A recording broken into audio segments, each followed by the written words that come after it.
ये मैं सर्विस का बटन प्रेस करता हूँ। Number 17, service. Number 18, dessert.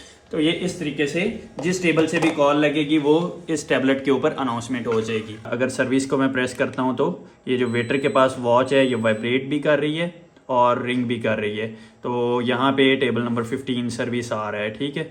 और टेबल नंबर 15 के ऊपर सर्विस रिक्वायर्ड है। इसी तरीके से टेबल नंबर 15 पे डेजर्ट आ गया है, ठीक है। जैसे यहाँ से प्रेस करें तो वो वेटर को नोटिफिकेशन चला जाए कि टेबल नंबर 15 के ऊपर सर्विस चाहिए।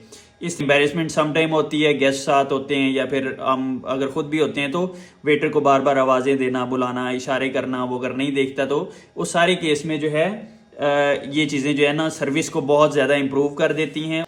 अच्छा, ये रेस्टोरेंट कॉल पेजर सिस्टम है ना, इसका पर्पज़ ये है कि जैसे ही कोई बंदा टेबल पे जाके बैठा हुआ है, उसने लेट्स से KFC या जो ब्रांड्स वगैरह हैं, हार्डीज़ वगैरह, मैकडोनल्ड वगैरह, इसमें सबसे पहले जाके हम बिल करते हैं और बिल करके फिर उसके बाद जाके टेबल पे बैठते हैं। दूसरे रेस्टोरेंट की स्ट्रेटजी क्या होती है कि उसमें हम लोगों ने जाके डायरेक्ट टेबल पे बैठ जाना है, ठीक है, और वहाँ पे जाके हमने वेटर को बुला के ऑर्डर करना है। उसके लिए ये वाला मैकेनिज्म फॉलो होता है। ये वाले मैकेनिज्म में क्या है कि हम बिल उसको ऑर्डर के लिए भी बुला सकते हैं, ठीक है, और पेमेंट के लिए भी बुला सकते हैं, क्योंकि ऑर्डर करने के लिए भी वेटर ने ऑर्डर लेने आना है, पेमेंट करने के लिए भी वेटर ने आना है, और अगर बीच में सर्विस चाहिए, ड्रिंक हमने मंगवानी है या उससे खाना और मंगवाना है, रोटी मंगवानी है, कोई भी चीज़ मंगवानी है तो हम कॉल पे क्लिक करेंगे, वेटर को पता चल जाएगा। जो हमारा ये वाला टैबलेट है ये भी रिसेप्शन पे अनाउंस करेगा अगर रिसेप्शन से वहाँ पे आने का प्रोसीजर है, या सेकंड नंबर पे जो वॉच है वो वॉच पे नोटिफिकेशन जाएगा कि फ़लाँ टेबल नंबर पे जो है वो सर्विस चाहिए। तो इस तरीके से वॉच भी अवेलेबल है। इस वॉच के ऊपर ये जैसे नोटिफिकेशन आ रहा है तो इस तरीके से नोटिफिकेशन जाएगा कि फ़लाँ टेबल नंबर के ऊपर सर्विस रिक्वायर्ड है। तो हम इन सारे कम्बिनेशंस में से अगर तो रेस्टोरेंट की हमारे की स्ट्रेटजी ये वाली है कि हम लोग ऑर्डर भी टेबल पे लेते हैं, पेमेंट भी टेबल पे लेते हैं, और बीच में सर्विस चाहिए 2 दफ़ा 3 दफ़ा जिस भी टेबल नंबर पे सर्विस चाहिए, तो इसके थ्रू हम लोग अपना मैकेनिज्म चला सकते हैं।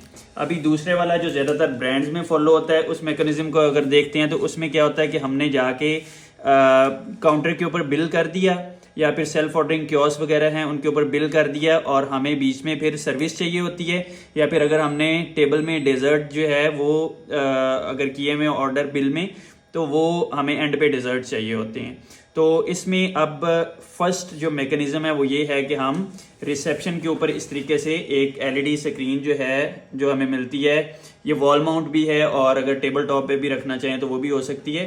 तो ये उस केस में हम ये कर सकते हैं कि अगर रिसेप्शन पे हमने कॉल देनी है इसकी तो हम यहाँ से सर्विस प्रेस करेंगे, ये टैबलेट अनाउंस करेगा और हमें उसकी जो सर्विस है वो नोटिफिकेशन मिल जाएगा कि फ़लाँ टेबल के ऊपर सर्विस चाहिए। और सेकंड सिनेरियो ये है कि हम इसके साथ ये टैबलेट ना करें, इसके साथ वॉचेस कर दें, जो कि वॉच वेटर के पास हो, और वेटर जो जैसे यहाँ से प्रेस करें तो वो वेटर को नोटिफिकेशन चला जाए कि टेबल नंबर 15 के ऊपर सर्विस चाहिए। इस तरीके से भी जो मैकेनिज्म है वो फॉलो हो सकता है कि टेबल 15 पे सर्विस चाहिए या फिर टेबल 15 पे डेजर्ट चाहिए, उसका नोटिफिकेशन भी चला जाएगा वेटर को, ठीक है। तो इस तरीके से ये चीज़ें जो हैं वो फॉलो हो सकती हैं।